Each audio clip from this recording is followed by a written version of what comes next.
কি খাবো কি করবো আল্লাহ রে, এইভাবে মানুষ শেষ করে। আল্লাহ সরকারের কাছে বিশেষভাবে দাবি করি যাতে আমাদেরকে তাড়াতাড়ি ডিসিশন নিয়ে এই ঘরগুলো তাড়াতাড়ি আমাকে সুন্দরভাবে আমার চাকা বসাক, নয়তো আমাদের বিরুদ্ধে বাপ মানি আমরা ব্যাপারে পথে নামকে যাবো।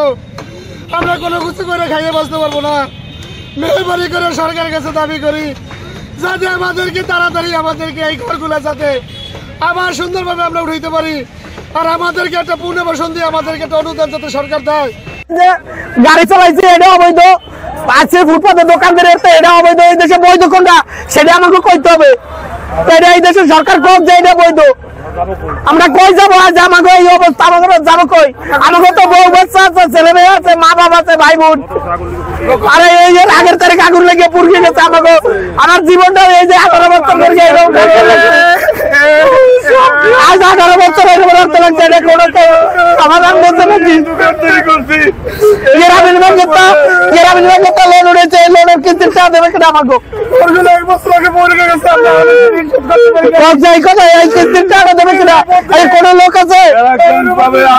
আমরা এই মহুয়ার মোড়ে যে সমস্ত ব্যবসায়ী আমরা এখানে ব্যবসা বাণিজ্য করি, আমরা এখন ছন্নছাড়া হয়ে গেছি। আমরা বিভিন্ন ব্যাংক থেকে, আশা ব্যাংক, ব্যারাক ব্যাংক, অন্যান্য এনজিও থেকে আমরা লক্ষ লক্ষ টাকা আমরা লোন এনে এই ব্যবসা বাণিজ্য করছি। এখন আমাদের না খাওয়া বেজে গেছে, আমাদের জীবিকা অনেকেরই চলবে না, হাড়ি পাতিল চলতেছে না। আমরা সরকারের কাছে আবেদন জানাচ্ছি যে আমরা এইখানে যেভাবে প্রতিষ্ঠিতভাবে ব্যবসা করতে পারি সেই ব্যবস্থা যেন সরকার নেয়। আর যে সমস্ত এনজিও ভাইরা আছে যারা এখানে যারা লোন দিয়েছে তাদের দাবি জানাবো যাতে আমার কাছ থেকে চাপ না দিয়ে ধীরে সুস্থে আমরা যাতে আবার পুনর্বাসন হইতে পারি, এইভাবে আমরা যাতে আপনাদের ঋণ শোধ করতে পারি আপনাদের কাছে এই আহ্বান জানাবো। আমাদের এখন সুইচের ছাড়া আর গলায় দড়ি দেওয়া ছাড়া কোনো উপায় নাই। আমরা বিভিন্নভাবে ক্ষতিগ্রস্ত হয়ে গেছি, আমাদের এই ভাই বোনেরা সবাই আমরা ক্ষতিগ্রস্ত।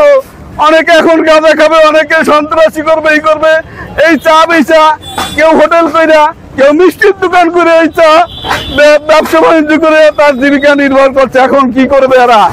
আমরা সরকারের কাছে দাবি জানাই যাতে আমরা পুনর্বাসন হইতে পারি, আমাদের যে ক্ষতিগ্রস্ত হয়েছে আমাদের পাশে যেন সরকার দাঁড়ায়।